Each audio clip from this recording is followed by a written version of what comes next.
Good evening, class of 2010. Before I commence my speech, I would first like to thank my family, especially my aunt and uncle who came down from California, and my grandparents who flew from halfway around the world. I would also like to thank my friends and my academic adjudicators. Without any of you, I would not be where I am today. Thank you, because without your help, I would not have been given this chance to represent the class with a lengthy speech comprised of highly personal anecdotes, a chance I now plan to take full advantage of. Now, I realize that some of you do not care for what I'm about to say, so I invited Nathan Turner up here to enhance this experience with some mood-setting music. Some mood-setting music.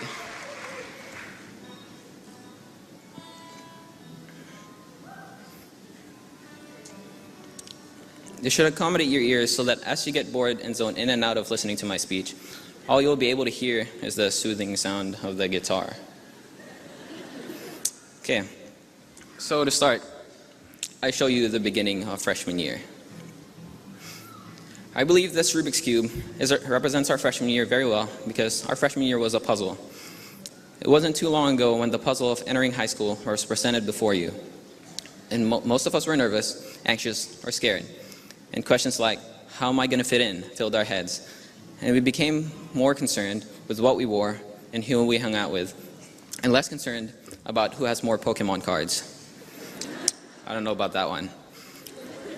It was a puzzle because just like the Rubik's Cube, you can turn it around, you just can't turn it around in any unplanned direction.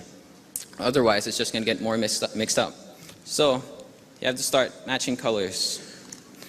You have to know what's going on where, who's dating who. And by the time freshman year is almost over, you've solved part of your Rubik's Cube. But you still have a long way to go. Now, sophomore year was kind of a blur. Hold on one second.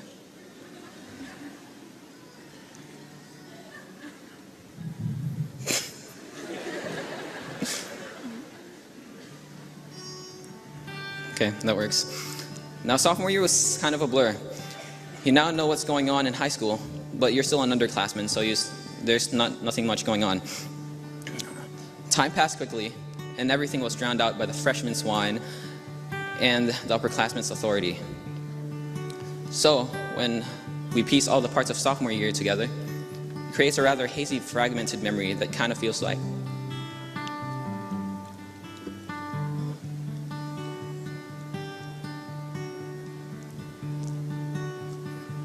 And then he just started crying all over the place, so I did what anyone else would do. Now it's already late and my pants were still not dry, so I decided to get creative.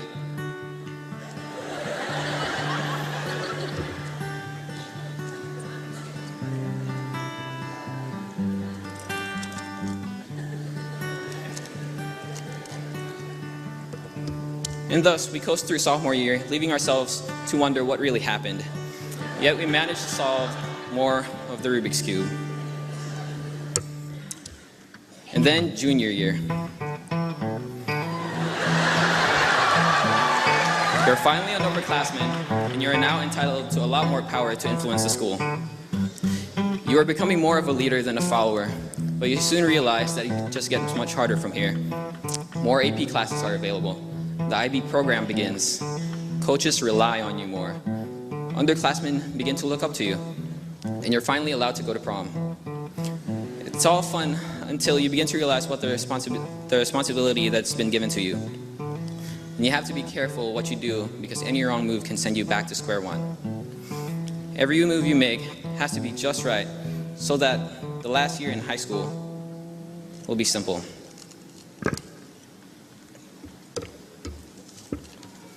Now, if you've set it up right, senior year wouldn't be as complicated as your previous three, because most of you don't even have a fourth period. But there is one important thing that you need to get out of the way before you leave, and I think I can best describe this through the words of Lance Jabber. So imagine that you're a single guy, and you decide that it's time to start thinking about getting married, but you're still young. you don't want to rush into anything, so you spend years trying to find the perfect girl. Every chance you get, you travel all over the country just to try and meet new people. Some you like more than others, some are too nerdy, while others party too much. But finally, after all your searching, you think you find the perfect one. Oh, she's incredible. She's fun, smart, sexy, everything you wanted in a woman, and you decide to propose. But you only get one shot, and you can't screw it up, so you spend months agonizing on how you're gonna do it, what you're gonna say to her. You set a deadline for yourself so that you can't put it off forever. And as the deadline approaches, you begin to get nervous. Are you good enough? Oh, it feels as though everything you've been doing in your life has been leading up to this moment. Finally, the deadline is here. Oh, you're so nervous. She's way out of your league. Is the ring big enough? How many mistakes have you made so far? Is it too late to go back? And then it's over. You've submitted your proposal and there's nothing more you can do. She looks at you and she says,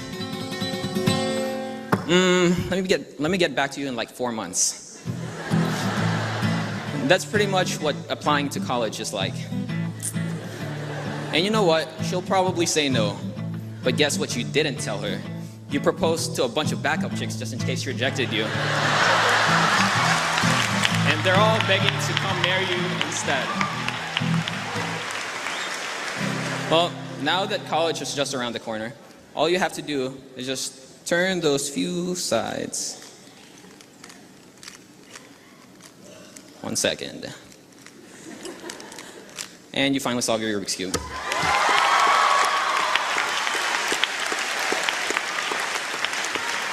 So now it's time to say goodbye to high school and say hello to college.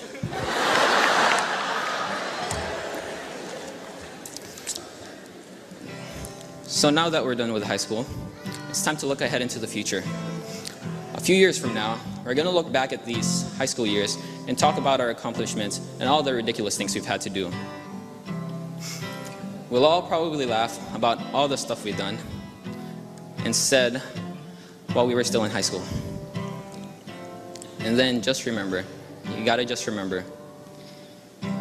As we go on, we remember all the times we had together. And as our lives change from whatever, we will still be friends forever, yeah!